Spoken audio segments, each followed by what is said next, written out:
जब कहीं कोई मनवादी मिले तो उसको आराम से शालीनता से पहले समझाएं। अगर फिर भी ना माने तो इसका तो इलाज हमारे पास तो आसान है। उसके ऊपर जो उसके खिलाफ कंप्लेंट दें और एक मुकदमा है उसके ऊपर दर्ज करवा दें। काम बना के रखा गया। हमारे जब बाप दादा जो गांव में नाई का काम करते थे, जो लुहार का काम करते थे, जो गाय भैंस चराने का, भेड़ बकरियों का जो काम करते थे, ये तमाम लोगों को खलक पे, अनाज पे 1 साल का पे रखा करते। और जब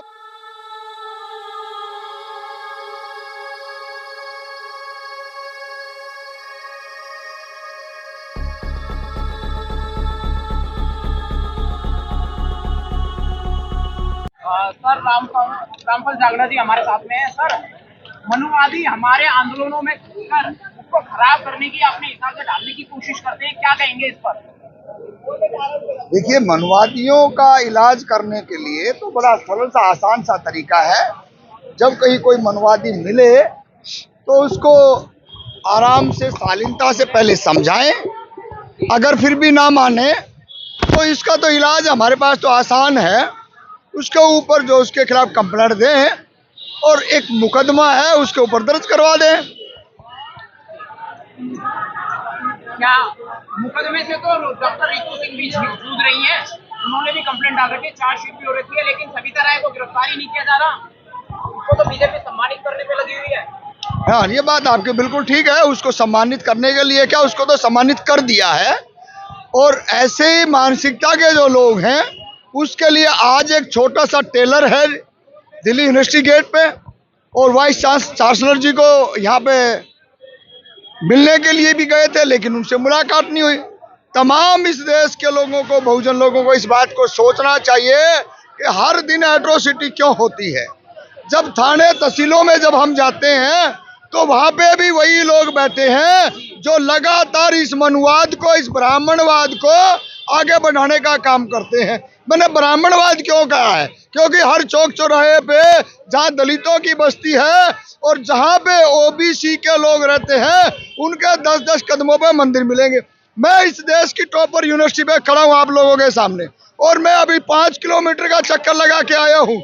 यहाँ पे कोई चर्च नहीं है, कोई मंदिर नहीं है, कोई गुरुद्वारा नहीं है, क्योंकि यहाँ पढ़ने लिखने के हब है और यहाँ से पढ़ लिख करके लोग इस देश की बागडोर को संभालते हैं। इसका यही वायदा यही है कि वो लोग ब्राह्मणवाद की चपेट में हैं, इसीलिए उन लोगों के हौसले बुलंद हैं। कितना ही आप दलितों पे अत्याचार जुर्म कर लें, लेकिन जब तक हम यूनाइटेड होके उनको ललकारेंगे नहीं, उनको दबाएंगे नहीं, तब तक वो हमारी कॉलोनियों में, हमारे राज्य पे और हमारी जमीनों पर, शिक्षा पे तो उन्होंने कब्जा कर ही रहा है। अब थोड़ी बहुत जो बहन बेटियां बची हुई थी, वक्त इतना खराब आ गया है, आज वो भी कहीं सुरक्षित नहीं है। डॉक्टर रितु सिंह एजुकेटेड है, पढ़ी लिखी है, होशियार है, लेकिन वो खुद जातिवाद में जूझ रही है और इंसाफ नहीं ले पा रही है। ऐसे माहौल में जो बच्चियां शिक्षा प्राप्त नहीं कर पाती या इस स्तर को प्राप्त नहीं कर पाती, साधारण स्तर की है, बहुजन समाज की, उनके लिए क्या कहेंगे सर? देखिए, लड़ना ही है उचित। आज तमाम उन लोगों को समझना पड़ेगा कि आपके जब इस देश के अंदर पढ़े लिखे बच्चे सुरक्षित नहीं हैं तो वो किस बात का अहंकार कर रहे हैं। आपको लड़ना ही है, मरना ही है, इसके सिवाय इस देश के अंदर और कोई ऐसी चीज नहीं है जो आपको लड़े बगैर कोई मिल जाए। और अब वो पायदान पे हम आ चुके हैं, जिसका जिंदा जागता उदाहरण मैं देता हूँ। अभी 2 दिन पहले जिस तरह से बिहार सरकार ने जातिगत जनगणना, उसके आंकड़े और तमाम उसकी जो चीजों को सार्वजनिक किया, और देश के अंदर एक तहलका मचा हुआ है किस तरीके से कौन किस वर्ग के कितने लोग हैं और कितनी उनकी अहम भूमिका है, ये जग जाहिर है।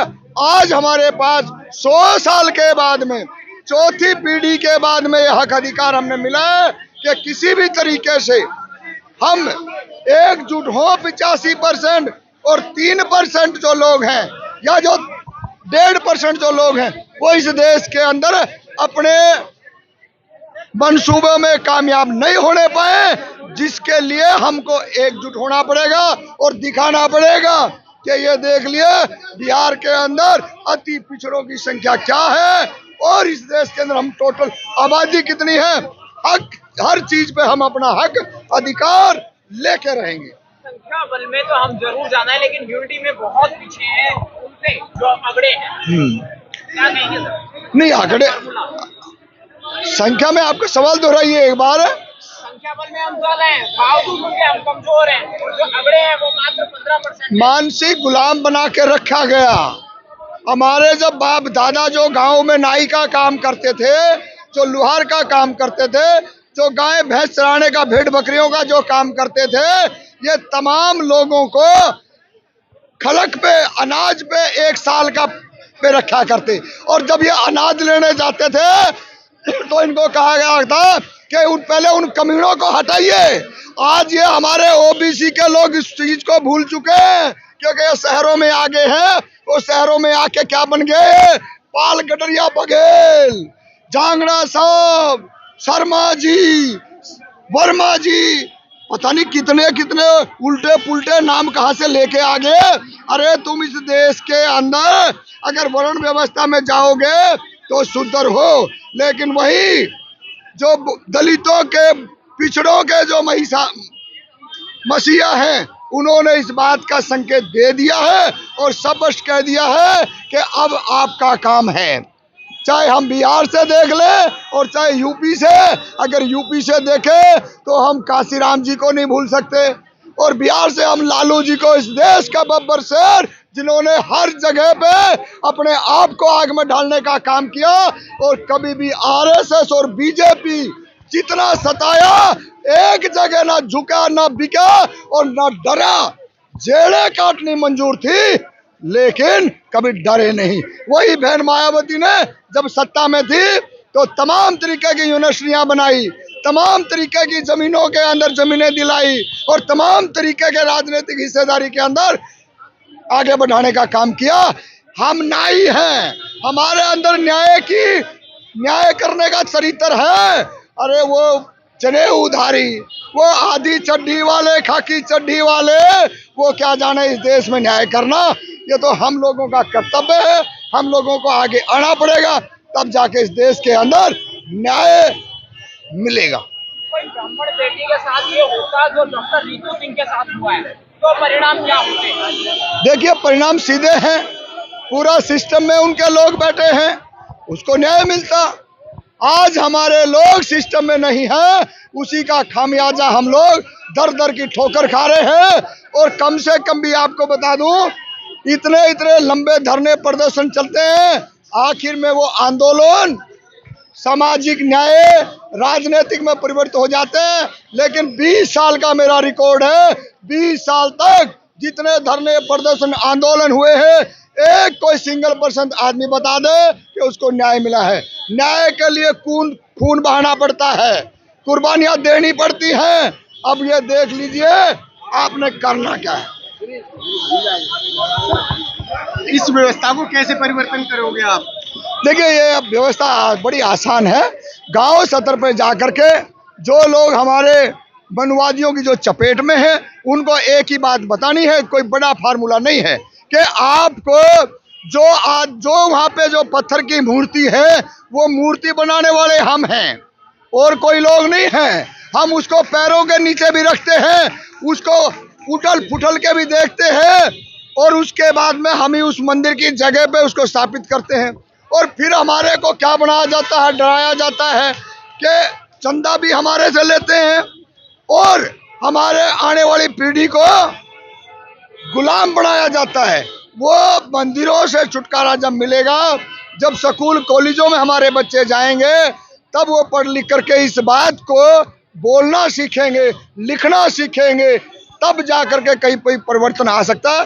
अन्यथा आज ऐसी कोई स्थिति नहीं है कि बहुजन समाज के लोग आंखों में आंख डाल के बात कर ले और जहां पे आईपीएस आईएएस उच्च अधिकारी और नेतागण जो है वो भी कुछ अपनी बात कह सकें, क्योंकि आज भी दहशत और डर का माहौल है। इस दहशत और डर के माहौल से आपको बाहर आना पड़ेगा और मनवादियों से सीधी टक्कर लेनी पड़ेगी और बताना पड़ेगा इस देश के अंदर संविधान चलेगा, बाबा साहब अम्बेडकर के विचार चलेंगे, साहू जी के विचार चलेंगे, बिरसा मुंडा जी के विचार चलेंगे।